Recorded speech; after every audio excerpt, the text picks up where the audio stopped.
Salut sportif, bienvenue sur zonetatasport.com. Désistement, changement de champ, mutation volontaire, retour à l'école d'origine. C'est quoi ça, tous ces points-là? Donc, c'est le présent vidéo d'aujourd'hui. Évidemment, tenez compte que c'est à titre d'expérience personnelle que j'ai vécu.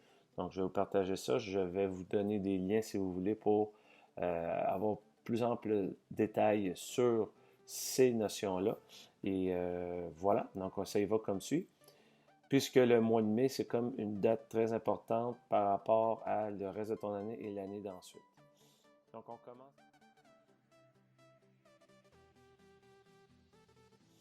on commence avec la base changement de champ. Il y a de l'information qui sort au mois d'avril, soit de votre syndicat ou soit de votre des ressources humaines par communiqué dans le fond Internet ou via papier. Dans le fond, ça donne des dates butoirs, donc dans des dates, après ça, c'est terminé, des dates limites. Quand ça c'est fait, vous choisissez, vous commencez à penser qu'est-ce que vous voulez faire. Est-ce que vous voulez faire un changement de champ? Un changement de champ, c'est très simple. L'éducation physique, c'est 31,05 au primaire, 31,09 au secondaire. Il y a certains profs d'éducation physique dont le bac permettait, dans le fond, d'avoir les deux compétences, donc d'enseigner primaire, au primaire et au secondaire. Et il y en a d'autres, c'est seulement le secondaire ou le primaire. Dans ce cas-là, ça n'a pas d'importance. Quand on parle de changement de champ, c'est très simple. C'est quelqu'un qui a les compétences, exemple en éducation physique, puis il a des compétences d'enseigner les maths, le français, l'histoire ou quoi que ce soit d'autre. Donc, c'est exactement ça, un changement de champ. C'est une personne qui décide de passer de l'enseignement d'éducation physique à un autre domaine, comme on prend le français par exemple. Et ça, il y a des dates butoirs qui sont, je crois, le 4 mai ou quelque chose comme ça.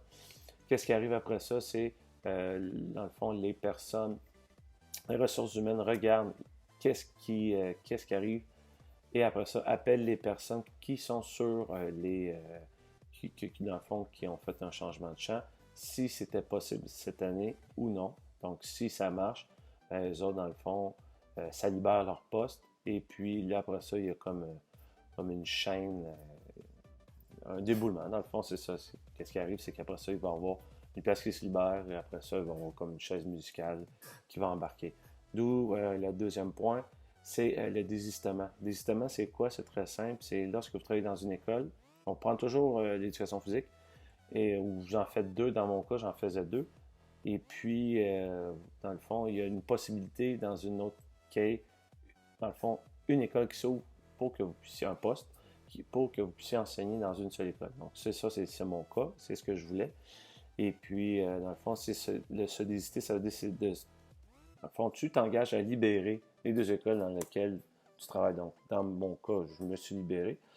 Et ensuite de ça, dans le fond, il y a une liste qui va se créer pour toutes les personnes qui se sont désistées par ordre d'ancienneté.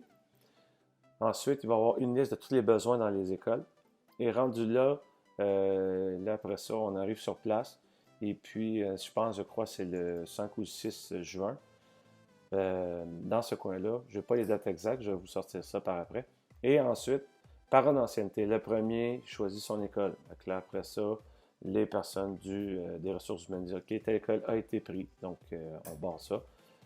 Et puis, quand ça arrive mettons, dans mon cas, ça arrive à moi, là, je fais une sélection de ce qui reste. Et après ça, j'applique dessus, il faut que ça donne 100%. Donc, dans mon cas, l'année passée, je me suis désisté, donc pour avoir 100%, j'ai pris deux écoles. Et puis, c'est pour cette raison que le désistement, des fois, ça a ses avantages, mais ça a ses inconvénients. Je vais vous expliquer pourquoi par après. Un coup que le désistement, la séance de désistement s'est passée, donc vous allez sélectionner votre école, et l'année d'après, vous allez travailler dans ces écoles-là. Mais là, la notion, c'est la suivante. La mutation volontaire, qu'est-ce qui arrive, c'est que le désistement se termine au début juin. Puis entre le début juin et le début de l'année scolaire, il se passe en gros 2 mois.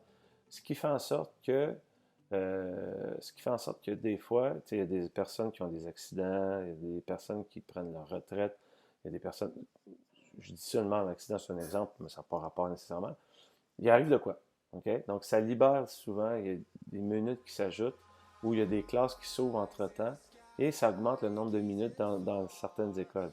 Ce qui fait en sorte que, au départ, si c'est un 80% qu'il y avait dans une école, au moment du désistement et dans le fond, à la limitation volontaire, c'est rendu à 100%. Ben, c'est techniquement les personnes qui se sont désistées ou qui sont en limitation volontaire et qui sont permanents peuvent prendre ça. Donc, moi, je me suis, dans le fond, d'une certaine façon, tiré une balle dans le pied parce que je ne me suis pas renseigné adéquatement. Il aurait fallu que je m'inscrive au désistement et à la limitation volontaire. Pourquoi? Parce que, je vais faire une histoire courte. Il y avait une école qui avait un 80, justement 80%. Et puis, il fallait que je mette ça avec une autre école. Et entre-temps, cette école-là, de la date de la mutation volontaire jusqu'au début d'année, elle a augmenté, la tâche a augmenté à 100%. Et ce qui fait en sorte que, vu que je suis permanent, j'aurais pu l'avoir et je l'ai manqué. Donc, à titre d'information, je vous dis tout de suite, si vous optez pour le désistement, inscrivez-vous aussi pour la mutation volontaire, ce qui fait en sorte que vous allez avoir peut-être plus de chances d'entrer dans une école de votre choix. Mutation volontaire, c'est quoi exactement? C'est très simple. Vous allez magasiner les écoles sans perdre votre école d'origine. Par exemple, vous enseignez dans 2 écoles, vous allez voir qu'est-ce qui s'offre à vous, mais vous, dans le fond, ces 2 écoles-là ne sont pas, dans le fond, sont pas affichées. Donc, c'est votre sécurité.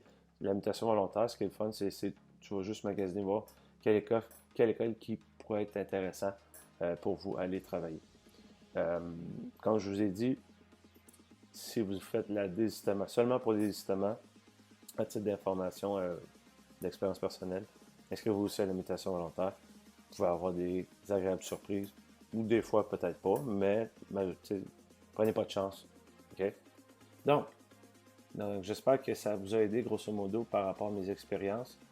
Donc, changement de champ, dans le fond, tu changes tout simplement de discipline. Ensuite, désistement, c'est que tu donnes ton école pour aller en prendre un autre. Donc, tu ne reviens pas à cette école-là. Il est affiché, donc quelqu'un d'autre peut prendre ton école. La mutation volontaire, la différence, c'est que ton école est protégée, n'est pas affichée et toi, tu peux magasiner sur ce qui s'offre sur le marché. Puis s'il n'y a rien, ben, tout simplement, tu retournes travailler à cette école-là l'année d'après. Donc, j'espère que cette vidéo-là vous a aidé. Et puis, dans le fond, pour plus de détails, ce que vous pouvez faire, c'est aller visiter mon site www.zonetatasport.com. Cette vidéo-là va se retrouver dans un article avec tous les liens, puis ce que je viens juste de parler, je vais le mettre par écrit. Et vous allez pouvoir justement aller regarder pour aller chercher plus d'informations si vous en avez besoin. Donc, sur ce, je vous souhaite une excellente fin de journée et on se reparle sous peu au www.zonetatasport.com. Ciao, ciao!